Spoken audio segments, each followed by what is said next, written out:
Hello friend, success SSC classes में आप सबका स्वागत है। जैसा कि पता है हम लेखपाल के लिए पूरी तैयारी करा रहे हैं अपने चैनल पर ही शुरू से लास्ट तक, जिसमें पॉलिटी, हिंदी और जीएस के सभी टॉपिक के साथ साथ मैथ्स भी कवर करेंगे। और आज से हम स्टार्ट कर रहे हैं ग्रामीण परिवेश। जैसा कि आपको पता है इसके भी पूरे 25 क्वेश्चन आते हैं उसमें। और अगर वीडियो अच्छा लगे तो एप्रिसिएट करना, लाइक करना। ठीक है, चलिए शुरू करते हैं।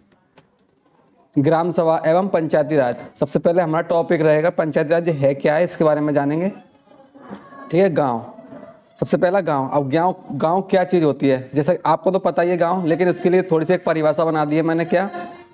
नगर की तुलना में यानी कि शहर की तुलना में एक निश्चित छोटे भौगोलिक क्षेत्र में रहने वाली जनसंख्या के इस निवासी को ग्राम कहते हैं। मतलब शहर के मुकाबले यहाँ पर कम लोग रहते हैं और यहाँ की ज़्यादातर जनसंख्या प्राथमिक कार्य से ही जुड़ी रहती है। ये निवास ही रहेगा यहाँ पर।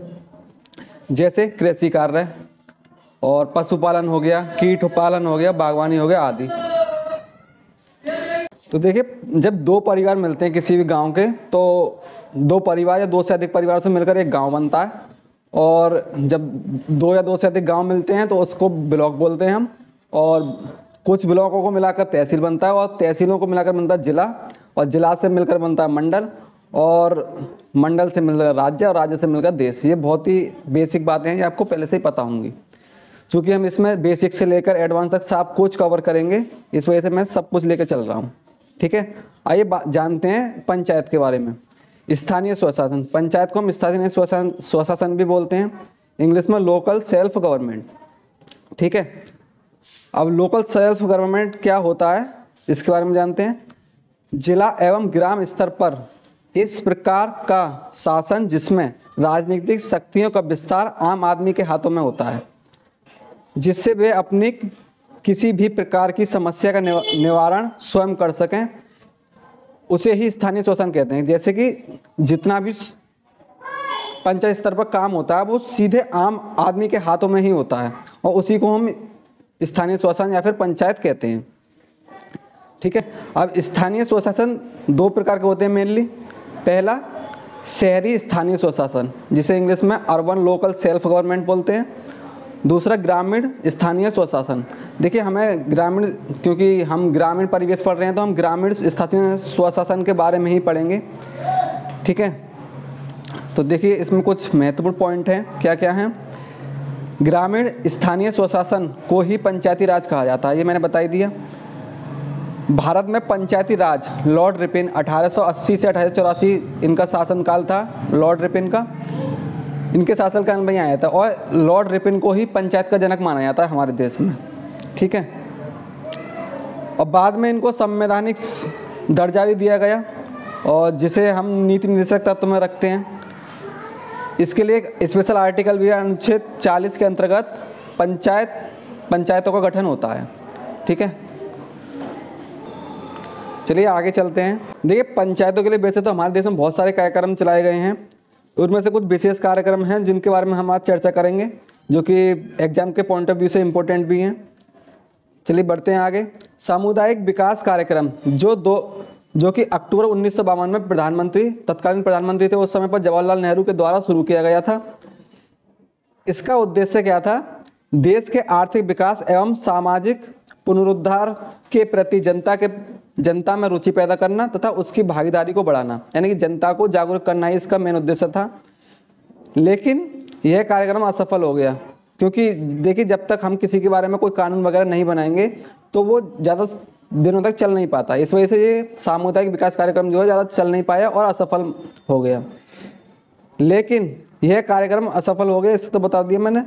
इसके बाद पंचायती राज के संबंध में परामर्श के लिए समय अंतराल पर, मतलब कई समय अंतराल पर विभिन्न समितियों का गठन किया गया, जो कि निम्नलिखित है, और इसके बारे में आगे पढ़ेंगे। सबसे पहले देखिए, सबसे पहले और सबसे इम्पोर्टेंट भी है ये बलवंत राय मेहता समिति। अगर एग्जाम में हमारे क्वेश्चन बनता है तो मोस्टली यहीं से बनता है। आइए देखते हैं इसके बारे में। इस समिति का गठन 1957 में सामुदायिक विकास कार्यक्रम के असफल होने के बाद पंचायती राज व्यवस्था को मजबूत बनाने के लिए हुआ। ठीक है। पंचायत को मजबूत बनाने के लिए इस बलवंत राय समिति का गठन किया गया और 1957 के अंत में इस समिति ने अपनी रिपोर्ट प्रस्तुत की। इस रिपोर्ट में क्या था? इस रिपोर्ट के अनुसार इस समिति ने त्रिस्तरीय पंचायत राज व्यवस्था का सुझाव दिया। जैसे पहला ग्राम पंचायत, यानी कि जो गांव के लेवल पर जो होगी वो ग्राम पंचायत होगी। दूसरा ब्लॉक लेवल पर पंचायत, इसे प्रखंड पंचायत भी बोलते हैं। और तीसरा जिला परिषद, यानी कि जिले लेवल पे भी एक पंचायत होगी जिसे हम जिला परिषद बोलते हैं। इसके बारे में आपको थोड़ा सा आइडिया पहले से भी होगा। आगे चलते हैं।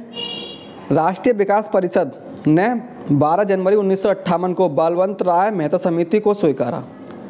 ठीक है। बलवंत राय मेहता समिति को पंचायती राज व्यवस्था का जनक या शिल्पकार या वास्तुकार कहा जाता है। वैसे तो हमारे देश में पंचायत का जनक लॉर्ड रिपन को कहा जाता है, लेकिन ये जो समिति है इसको भी हम राज व्यवस्था का जनक मानते हैं, पंचायती राज व्यवस्था का। ठीक है। सबसे पहले 1958 में प्रयोग के तौर पर आंध्र प्रदेश में पंचायती राज व्यवस्था को लागू किया गया, यानी कि एक टेस्टिंग के तौर पर आंध्र प्रदेश में इसको लागू करके देखा गया कि इसके क्या आउटकम निकलते हैं। इसके बाद तत्कालीन प्रधानमंत्री जवाहरलाल नेहरू ने 2 अक्टूबर यानी कि गांधी जी की जयंती पर 1959 को राजस्थान के नागौर जिले में पंचायती राज व्यवस्था की आधिकारिक रूप से शुरुआत की, यानी कि ऑफिशियली इसको लॉन्च किया गया 2 अक्टूबर 1959 को गांधी जी के जन्म दिवस पर। और इसी दिन से ही पूरे राजस्थान में इसको लागू किया गया। देखिए, जैसा कि मैंने बताया बहुत सारी समितियां बनी थी। पहला मैंने बता दिया बलवंत राय मेहता समिति, और उसके बाद ये भी थोड़ा ठीक से काम नहीं कर पाई, तो उसके बाद एक अलग समिति आई थी, उसका नाम है अशोक मेहता समिति। ये समिति ज़्यादा इम्पोर्टेंट तो नहीं है, लेकिन फिर भी हमें तो पढ़ना है सारा। इस समिति का गठन 1977 ईस्वी में किया गया। इसमें कुल 13 सदस्य थे। इस समिति के अनुसार 2 स्तरीय पंचायत की बात कही गई है। पहली मंडल पंचायत और दूसरी जिला पंचायत। इस पंचायत में क्या है देखिए, इस समिति के अनुसार एक न्याय पंचायत जिसका अध्यक्ष कोई न्यायाधीश होना चाहिए। इसमें अनुसूचित जाति और अनुसूचित जनजाति को उचित रूप से प्रतिनिधित्व मिलना चाहिए। कहने का मतलब इन्होंने क्या कहा था कि इसका एक तरह से अलग कोर्ट होना चाहिए, और इस समिति का अध्यक्ष जो है एक न्यायाधीश होना चाहिए, यानी पूर्व न्यायाधीश हो या सिटिंग न्यायाधीश हो, उससे कोई मतलब नहीं है, लेकिन होना चाहिए, ताकि जो अनुसूचित जाति हैं और अनुसूचित जनजाति के उचित प्रतिनिधित्व मिल सके। ठीक है। इसके बाद अगली एक समिति बनी थी, उसका नाम है GVK राव समिति की रिपोर्ट। ये समिति 1985 में राजीव गांधी की सरकार ने पंचायती राज को सुदृढ़ बनाने के लिए GVK राव समिति का गठन किया। इस समिति के अनुसार योजना निर्माण में केंद्रीकरण नहीं होना चाहिए। इस समिति ने क्या कहा था कि जो भी नीतियां जो बनती हैं वो राज्य स्तर पर या फिर जिला लेवल पर या फिर गांव स्तर पर बननी चाहिए, ना कि केंद्र लेवल पर। क्योंकि केंद्र लेवल, जाहिर सी बात है, जब दिल्ली में बैठा हुआ आदमी एक गांव की स्थिति तो नहीं जान सकता अच्छी तरीके से। इस वजह से इसने कहा था कि जो योजना निर्माण में केंद्रीकरण नहीं होना चाहिए। इस समिति के अनुसार जिला स्तर पर जिला आयुक्त का सृजन होना चाहिए। इस समिति में 4 स्तरीय पंचायत की बात कही गई है, जिसमें राज्य स्तर की पंचायत की बात भी कही गई है। हमने 3 स्तरीय से कि बलवंत राय मेहता समिति में देखी थी, ग्राम पंचायत, ब्लॉक पंचायत और जिला परिषद। ठीक है। इसमें लेकिन चौथी बात भी कही गई है, कौन सी वाली, कि एक राज्य स्तर पर भी पंचायत होनी चाहिए। इसके बाद भी एक रिपोर्ट आई थी, उसका नाम है लक्ष्मीमल सिंघवी समिति। ठीक है। इन्होंने कुछ क्या रिपोर्ट दी थी वो देखते हैं। 1986 में राजीव गांधी की देखिए, सबसे ज़्यादा काम जो हमारे देश में पंचायत के रूप में हुआ है तो वो राजीव गांधी के द्वारा ही किया गया है। इस वजह से राजीव गांधी भी पंचायत में बहुत बड़ा योगदान रखते हैं अपना। सन 1986 में इस समिति का गठन हुआ। इस समिति के गठन के अनुसार पंचायत त्रिस्तरीय होनी चाहिए, मतलब 3 स्तरीय पंचायत की बात की इन्होंने भी। कौन सी, जैसा कि बलवंत राय मेहता समिति में बात कही गई थी वही इसमें भी कही गई है, जैसे ग्राम पंचायत, खंड पंचायत और जिला पंचायत। इस समिति ने पंचायत को संवैधानिक दर्जा देने की बात भी कही है। ठीक है, यानी कि जो पंचायतें हैं वो संविधान के अनुसार होनी चाहिए ताकि इनको संविधान के हिसाब से कुछ फ़ायदा मिल सके। तथा राज्य वित्त आयोग के गठन पर भी जोर दिया और राज्य वित्त आयोग का गठन भी इसी समिति के अनुसार हुआ है। ठीक है, अब बात करते हैं ये जो कुछ महत्वपूर्ण समिति थी वो उसके बारे में बात कर ली हमने। अब देखते हैं पंचायतों को संवैधानिक दर्जा। अब इस लक्ष्मीमल सिंघवी समिति के अनुसार ही इस पंचायतों को हमारे देश में संवैधानिक दर्जा दिया गया। पढ़ते हैं इसके बारे में।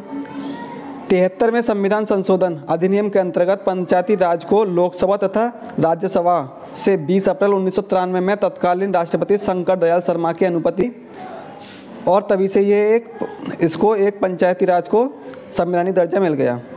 पंचायती राज को संविधान के भाग 9 में आर्टिकल 243A से 243O तक रखा गया है तथा इसको 11वीं अनुसूची में भी रखा गया है। यह अधिनियम 24 अप्रैल 1993 को लागू हुआ और 24 अप्रैल को लागू हुआ, इस वजह से ही 24 अप्रैल को हम पंचायती दिवस के रूप में मनाते हैं। ठीक है, आप देखिए आज हमने क्या क्या पढ़ा उसके बारे में थोड़ा जान लेते हैं, थोड़ा रिवीजन के तौर पर। मैंने बताया ग्राम क्या होता है। ग्राम एक शहर की तुलना में एक छोटा भौगोलिक क्षेत्र में रहने वाली जनसंख्या को ही ग्राम बोलते हैं। ग्राम के लोग मेनली कृषि, पशुपालन, कीट पालन और बागवानी से जुड़े रहते हैं। ठीक है, और मैंने बताया था स्थानीय स्वशासन। स्थानीय स्वशासन की परिभाषा वैसे एग्जाम में तो नहीं पूछेगा लेकिन आपको पता होना चाहिए। मैंने बताया था जैसे जिला एवं ग्राम स्तर पर इस प्रकार के शासन जिसमें राजनीतिक शक्तियों का विस्तार आम आदमी के हाथों में आया था उसे ही ग्राम पंचायत या स्थानीय स्वशासन बोलते हैं। ठीक है, स्थानीय स्वशासन 2 तरीके के होते बताया था मैंने, शहरी स्थानीय स्वशासन और ग्रामीण स्थानीय स्वशासन। क्योंकि हम ग्रामीण परिवेश पढ़ रहे हैं इस वजह से हमने ग्रामीण परिवेश में ही इसको आगे बढ़ाएंगे। ग्रामीण परिवेश यानी ग्रामीण स्थानीय स्वशासन को ही हम पंचायती राज कहते हैं, ये मैंने बता दिया। और ये देखिए ये एक इम्पोर्टेंट क्वेश्चन बन सकता है इसमें। पंचायती राज जो है लॉर्ड रिपन के काल में ही आया था और इसको ही हम पंचायत का जनक बोलते हैं। संविधान में इसे नीति निषेधक तत्वों में रखा गया है और इसके लिए स्पेशल आर्टिकल है अनुच्छेद 40। ये इम्पोर्टेंट है, इसे नोट कर लें अलग से। और जो मैं इम्पोर्टेंट बताता जाऊँ उसको आप नोट करते जाएं। ठीक है, इसके लिए सामुदायिक विकास कार्यक्रम भी चला गया 1952 में प्रधानमंत्री जवाहरलाल नेहरू के द्वारा, जो कि असफल हो गया, ये मैंने बता दिया। और इसके बाद ही बहुत सारी समितियां बनी। सबसे इम्पोर्टेंट जिससे क्वेश्चन ज़्यादातर बनता है वो है बलवंत राय मेहता समिति। इसका गठन 1957 में तत्कालीन प्रधानमंत्री जवाहरलाल नेहरू के द्वारा ही किया गया। ठीक है, और इसने अपनी रिपोर्ट में क्या बताया था, इसने अपनी रिपोर्ट में त्रिस्तरीय पंचायत की बात की थी। कौन कौन सी? ग्राम पंचायत और ब्लॉक पंचायत, यहाँ मैं ब्लॉक पंचायत लिख देता हूँ मैं, और जिला परिषद। ठीक है, और राष्ट्रीय विकास परिषद के 12 जनवरी 1958 को बलवंत राय समिति ने स्वीकारा, नहीं जो हमारा देश का जो राष्ट्रीय विकास परिषद होता है उसने 12 जनवरी 1958 को ही इस समिति को स्वीकारा और इसको सही माना। ठीक है, और इस वजह से ही भारत में बलवंत राय मेहता समिति को ही पंचायत का जनक या शिल्पकार या वास्तुकार कहा जाता है। ये क्वेश्चन बन सकता है। ठीक है, और इसके बाद 2 अक्टूबर 1959 को राजस्थान के नागौर जिले से तत्कालीन प्रधानमंत्री जवाहरलाल नेहरू ने ही इसका आधिकारिक रूप से शुरुआत की थी और इसी दिन से ही ये पूरे राजस्थान में लागू किया गया था। हालांकि इससे पहले भी आंध्र प्रदेश में इसका एक प्रयोग के तौर पर देखा गया था, लेकिन उसके बाद 2 अक्टूबर 1959 को ही इसको औपचारिक रूप से लागू किया गया। ठीक है, और इसके बाद मैंने बताया था अशोक मेहता समिति। ये ज़्यादा इंपॉर्टेंट तो नहीं है लेकिन इसके बारे में पढ़ना तो है ही। इसमें 2 स्तरीय पंचायत की बात की गई थी, पहली मंडल पंचायत, दूसरी जिला पंचायत। इस समिति में अनुसूचित जाति और अनुसूचित जनजाति को प्रतिनिधित्व के लिए जोड़ दिया गया था। इसमें बस यही इम्पोर्टेंट है। इसके बाद आई थी जीवी राव की समिति। इसके बाद में मैंने इसके बारे में मैंने बताया था कि 1985 में जब राजीव गांधी की सरकार ने इसको पंचायत को सुदृढ़ बनाने के लिए इसका गठन किया गया था। और इसमें क्या बताया गया था कि जो पंचायत के जो नियम कायदे कानून हैं वो उसका केंद्रीकरण नहीं होना चाहिए। कहने का मतलब है जो लोकल स्तर पर ही इसके कानून बनने चाहिए। इसके बाद बताया था मैंने लक्ष्मी सिंघवी समिति। इसमें क्या था ये भी राजीव गांधी की सरकार में ही आया था, ठीक है। इसमें भी त्रिस्तरीय पंचायत की बात कही गई थी, ग्राम पंचायत, खंड पंचायत और जिला पंचायत। इस पंचायत ने ही इस समिति की रिपोर्ट के अनुसार ही पंचायत को संवैधानिक दर्जा मिला, ठीक है।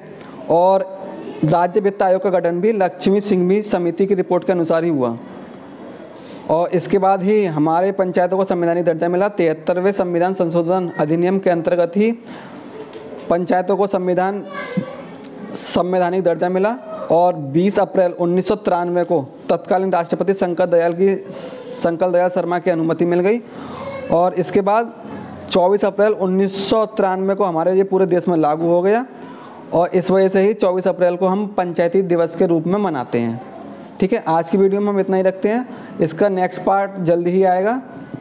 और अगर आपको ये वीडियो पसंद आई हो तो हमारी वीडियो को शेयर कर दें दूसरों तक, और इसका PDF में हमारे टेलीग्राम चैनल पर मिल जाएगा, ये हैंड रिटन नोट्स के रूप में ही, ठीक है।